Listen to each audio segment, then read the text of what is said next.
Marami ang may problema sa leeg, gaya mo. Narinig mo na ang cellphone neck at sinasabing kasing bigat ng bowling ball ang ulo mo.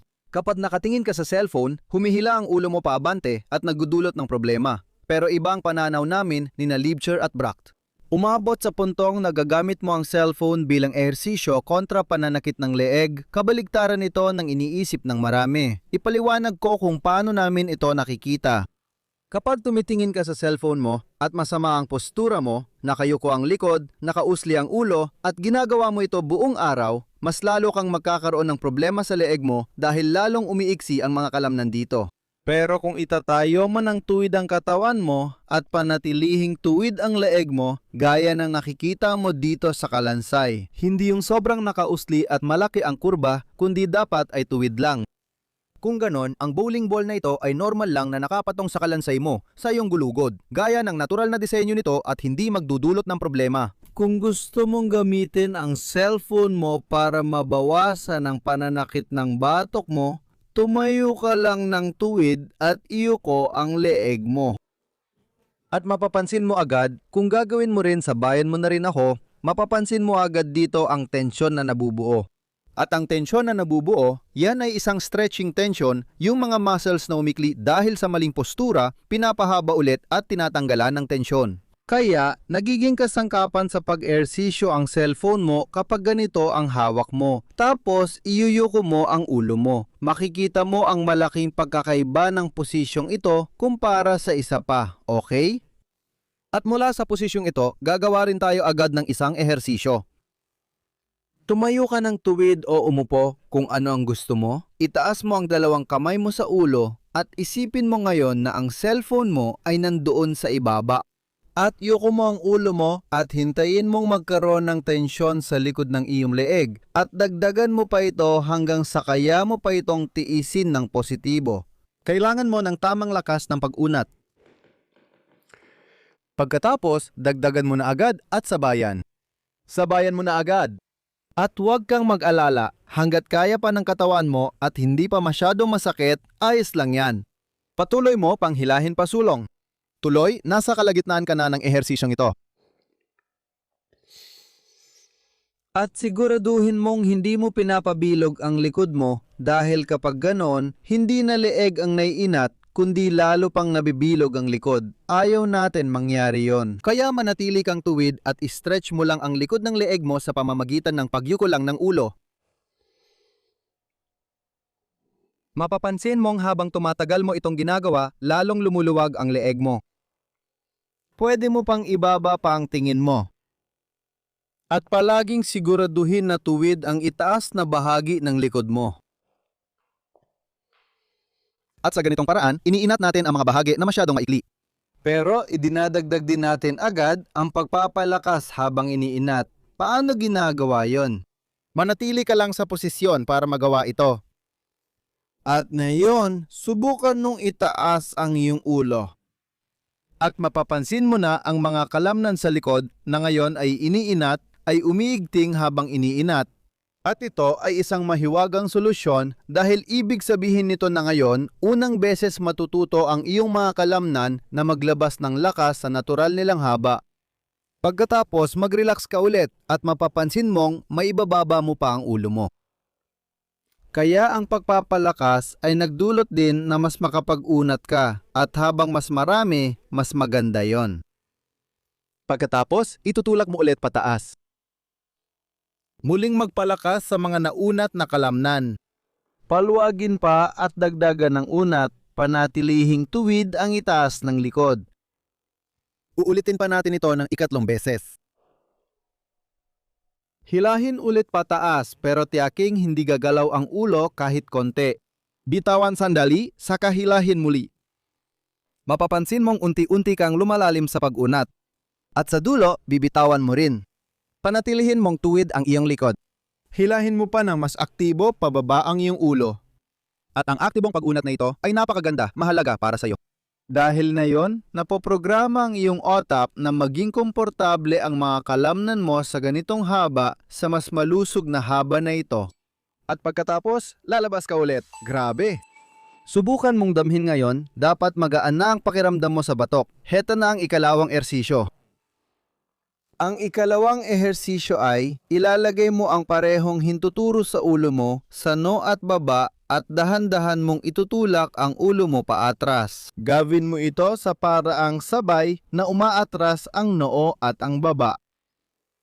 Dito rin, mapapansin mong may pag-unat sa likod hanggang hindi mo na ito maitulak pa. Pagkatapos, masisikipan ang leeg mo. Nahihirapan na akong magsalita dahil lalo itong sumisikip. Mas masikip, mas maganda. At mapapansin mo, hindi na umaatras ang baba mo, kaya itaas mo ng kaunti ang baba mo. Tapos, pwede nang umatras pa ang noo mo. At pagkatapos, subukan mong dahan-dahan at maingat, lalo na kung unang beses mong gagawin ang hersisyong ito, gawin mo lang ng dahan-dahan at makinig ka sa katawan mo. Kapag naramdaman mong hindi na komportable ang sakit ng pag-unat, huminto ka na at huwag nang daddagan. Lalo na sa bahagi ng leeg, sa bandang ito, kailangan mo maging maingat at maging mabait sa sarili mo. Para maiwasan ang anumang hindi ka nais-nais na reaksyon. Kahit hindi naman yon masama, pero maiwasan mo yon kung magiging maingat at maunawain ka sa sarili mo. At pagkatapos, dagdagan mo lang hanggang sa marating mo ang punto na masasabi mong, hindi ko na gusto, hindi na ito maganda para sa akin. Maaring maging layunin na ang likod ng ulo mo ay sumasandal na sa likod ng leeg mo balang araw. Manatili ka lang sa posisyon na hindi mo na kayang itulak pa. At dito, itulak mo ang noo pataas na parang gusto mong ibalik ang ulo mo. Pero dahil pinipigilan natin, hindi ito mangyayari. Ito ulit ang pagpapalakas tulad ng naunang ehersisyo. Mag-relax ka ulit at lumalim ka pa. At ulitin mo ulit, itulak mo ulit pabalik. Mag-relax ka at ipagpatuloy mo pa. Ulitin mo ulit ang pagtulak gamit ang noo laban sa daliri. Mag-relax ka, ipagpatuloy mo pa. At pagkatapos, bitawan mo sa huli. Iunat mo pa ng maayos. Aktibo. At dito, humahawak ulit ang mga kalamnan sa harap, pati na rin ang mga kalamnan sa likod. At nagkakasunduan sila kung paano nila pinakamainam na makokontrol ang cervical spine para maging komportable ito. At pagkatapos, dahan-dahan kang lalabas. Mapapansin mo, mas buo na ang boses ko ngayon. Mag-iwan ka ng komento at sabihin mo kung ano ang nangyari sa boses mo. Lagi ko itong nirerekomenda sa mga mang-aawit at tagapagsalita dahil mapapansin mo, mas maganda na ang tunog ng boses ko ngayon. Naunat na rin ang vocal cords ko kaya dagdag benepisyo yon. Ehersisyo bilang 3 para sa batok. Gagawin natin ito sa magkabilang gilid at napakahalaga nito para tuluyang ma-relax ang buong batok. Hilahin mo pababa ang iyong kaliwang braso, pati na rin ang kaliwang balikat. Iikot mo ang ulo mo sa direksyong iyon ng 45 degrees. Ilalagay mo ang kamay mo sa ibabaw ng ulo, medyo paatras. At pagkatapos, hihilayin mo ang iyong kanang sentido papunta sa kanan, pababa at paabante. At mapapansin mo sa likod na kaliwa ang isang litid na talagang namumukod tange kapag iniunat mo. Sa likod na kaliwa ng batok. Tinatawag namin itong migraine strang dahil maraming pasyente ng migraine ang may paninikip at paninigas mismo sa bahaging yon. Aalisin natin ito ngayon. Kahit may migraine o batok na problema, subukan mo ang ehersisyong ito dahil kadalasang mabilis ang resulta. Sunod, dahan-dahan mong palalalimin ang pag-unat at panatiling tuwid ang likod. Ito ang unang bahagi na natutunan mo. Oo, patuloy mong palalalimin ang pag-unat. Huminga ng malalim, papasok at palabas. Mag-focus na panatiling tuwid ang itaas ng likod at siguraduhing maayos na nakababa ang balikat. At pagkatapos ng ilang sandali, mapapansin mong humuhupa na ito. Pwede ka na magpatuloy ng kaunti pa sa pag-unat. Kung hindi mo pa madalas ginagawa ang pag-unat, ito ang pinakamalaking natutunan mo sa mga unang ehersisyo na mas lalo mong natutukoy ang iyong kakayahan. Kailan ito sobra? Kailan ito kulang? Pinakamainam ang pagiging epektibo bago pa magsimulang hindi maganda ang pakiramdam. Doon mo pinaka-epektibo na gamit ang oras mo sa pag-unat para sa pinakamalaking bisa. At pagkatapos nating magunat ng ganito, susunod naman ang pagpapalakas. Itutulak natin na yon ang ulo pataas, paatras at pakaliwa. Huwag hayaang gumalaw kahit kaunti. Pigilan at labanan mo ha. Pakawalan mo lang. At pagkatapos, hilahin mo pa pababa sa kanan. Mapapansin mong umaabot pa ito ng kaunti, pinapalakas at nadaragdagan ang pag-unat. itulak mo rin pataas pakaliwa ang ulo mo. Bitawan ang tensyon, mag-relax, tapos hilahin ulit pababa sa kanan. At isang beses pa, pangatlo na. Dapat mas madali na ito sa ikatlong pagsasanay. Kung bago pa rin sa'yo, mag-relax at hilahin pababa. Ngayon, bibitawan natin ito. At ang kanang sentido ay dapat aktibong papunta sa kanang tuhod. Panatiling baba ang kaliwang balikat at tuwid ang likod. Mapapansin mo ngayon sa bandang likod na kaliwa ang bahaging parang tali.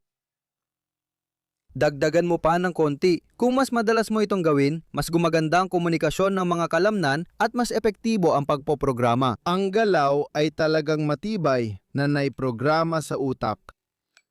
At pagkatapos, mag-relax ka ulit. At ngayon, malapit na tayong matapos. Gawin naman natin ito sa kabilang side. Pero damhin mo muna ulit, mag-iwan ka ng komento.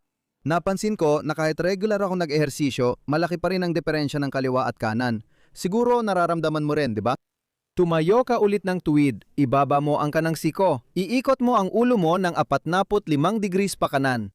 Ilagay ang kaliwang kamay sa ibabaw ng ulo sa may bandang kanang tainga, bahagyang paatras pa.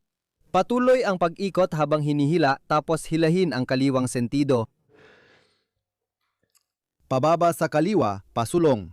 At pagkatapos, mararamdaman mo ng malinaw ang pag-unat sa kanang bahagi ng batok. Gawin mo yan, manatiling positibo, panatiling tuwid ang likod at ibaba nang maayos ang kanang balikat. Subukan mo, itaas ang balikat mo. Ibaba mo ulit at mapapansin mong mas malakas at ramdam ang paghatak kaya mas maraming nagbabago sa katawan. Pagkatapos, hihilahin pa natin ito papasok. Manatiling tuwid lang.